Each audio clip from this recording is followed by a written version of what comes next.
Hello there, welcome back to the exploration of the Romulan and Klingon fleets of the adversarial empires of the Star Trek universe.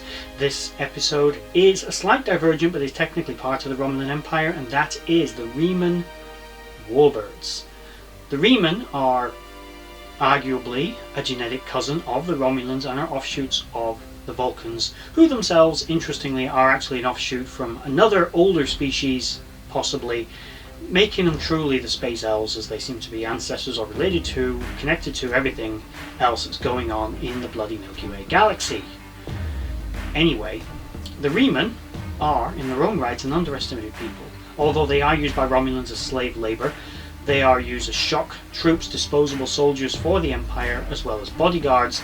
They are, of course, educated and talented engineers in their own right, as they are used widely by the Romulans in their mines and manufacturing facilities, meaning the Reman have a good grasp of engineering and science, otherwise they'd be useless in these areas. The Romulans have either personally educated them or allowed the Reman to educate themselves, taking advantage of and exploiting any Reman that has above average intelligence. One such Reman was Shinzon, and I know, technically, spoilers, he was a human, but he was educated and raised by the Reman, so clearly there's some kind of system in place.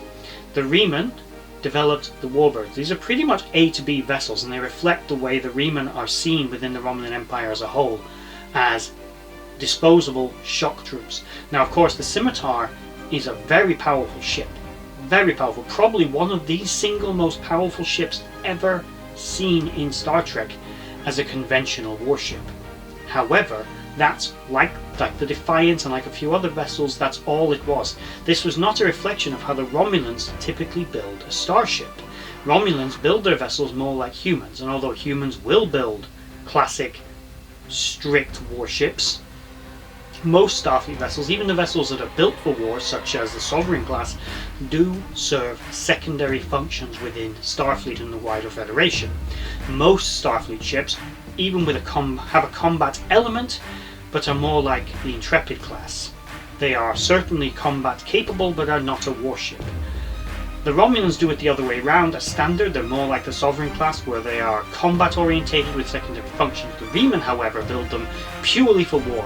This may be under the instruction of the Romulans, but either way, the Scimitar, of course, was a one-of-a-kind ship, but it descended and emoted the design aesthetic of the Reman, which we'll get to.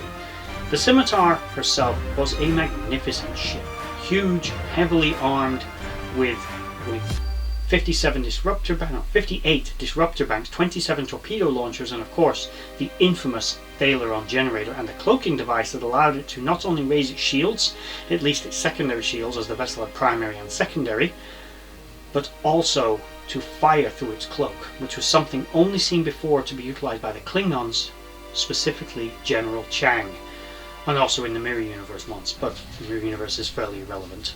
I think it's fairly safe to assume the Romulans would not have appreciated the Reman building this ship in the first place, as we do note that conversations in the Romulan Senate note the lack in productivity and efficiency in the Reman mines currently. But this was all likely resources the Reman were funneling into their war machine, producing arms, munitions, body armor, not to mention building the Scimitar itself at a secret base, as noted by Shinzon. How they kept that a secret for Natal Shiar, even with people complicit in this, seriously, that's impressive. But also building a secret base or recommissioning an old base and modernizing it to take resources, hence why the mines were low in production.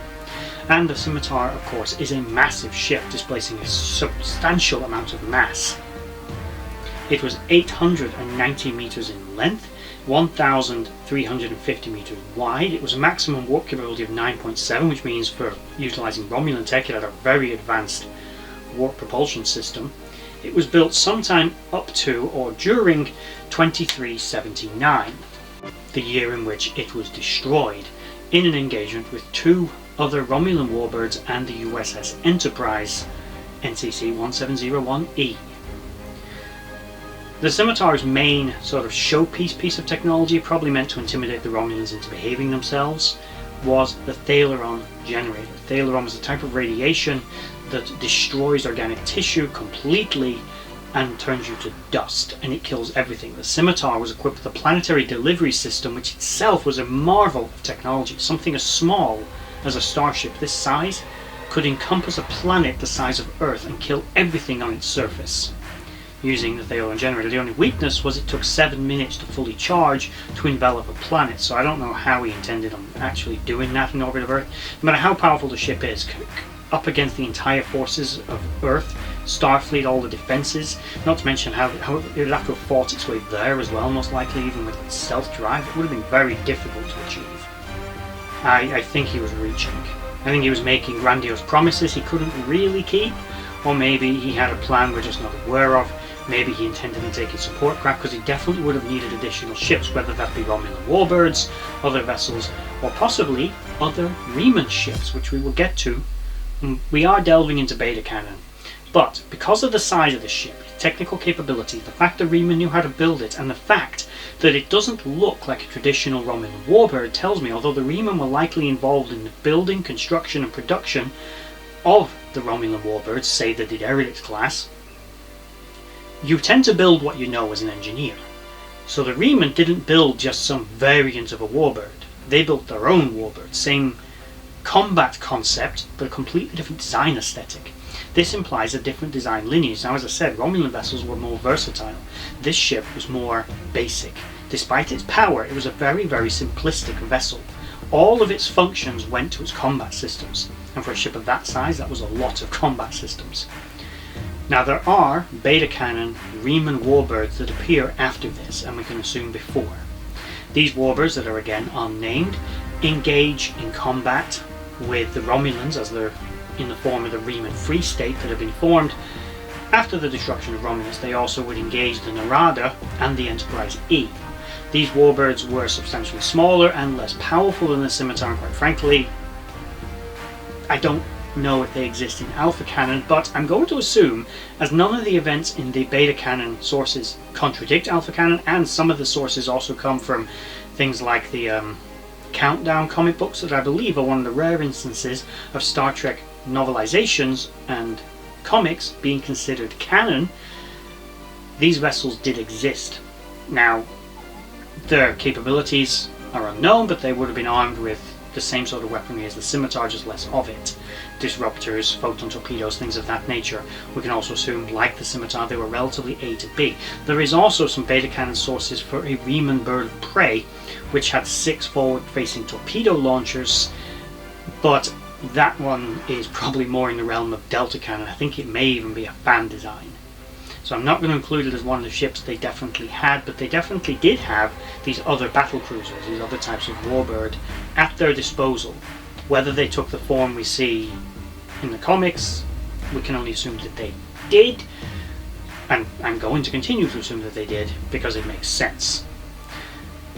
And of course, this vessel, as I said, was destroyed in 2379 with pretty much all hands on board. A few were killed aboard the Enterprise.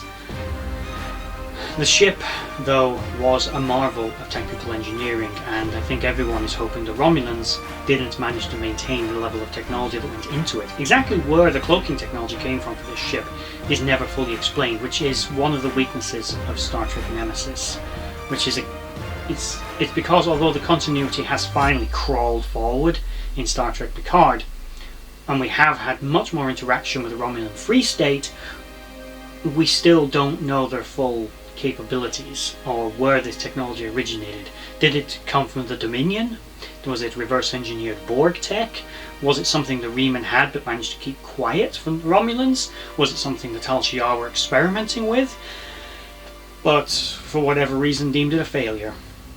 It could have been the technology behind the Scimitar itself, its massive power plant and lack of other subsystems compared to a Romulan Warbird freed up enough power for the vessel to still utilize the huge amounts of energy required to use photon and quantum torpedoes, as well as disruptors, as well as the ship's shields while it was still cloaked. It's a stretch because cloaking devices are known to use so much energy they practically incapacitate the ship, especially Romulan cloaks, but all things considered, maybe that's the explanation. But if you have a better one, put it in the comments below, tell me.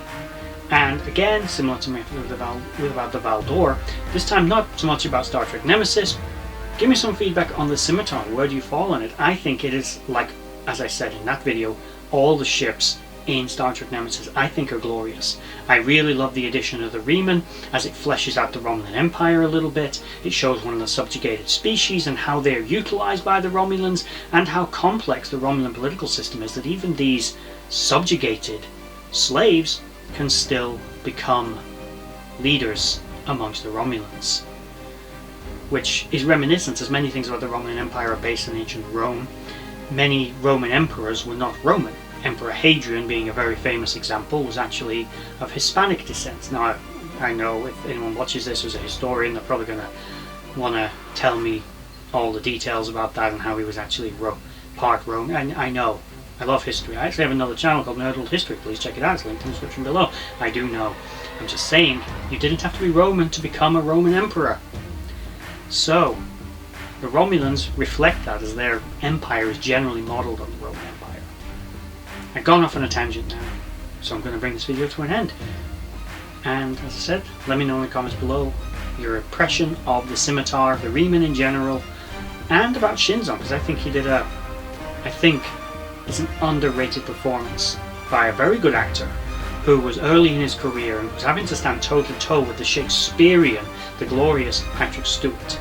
And I think anyone's going to quiver a little bit in that, and I think he did a very good job. But let me know what you think. I just want to take this moment to thank you for watching that video. If you liked what you saw, please check out my social links in the description box below to Instagram and Twitter and others, and also is down there a link to my Patreon page where you can support this channel and the others as I try to grow this franchise and do this more regularly. If you made it all the way to the end of this video, thank you for watching, and bye bye.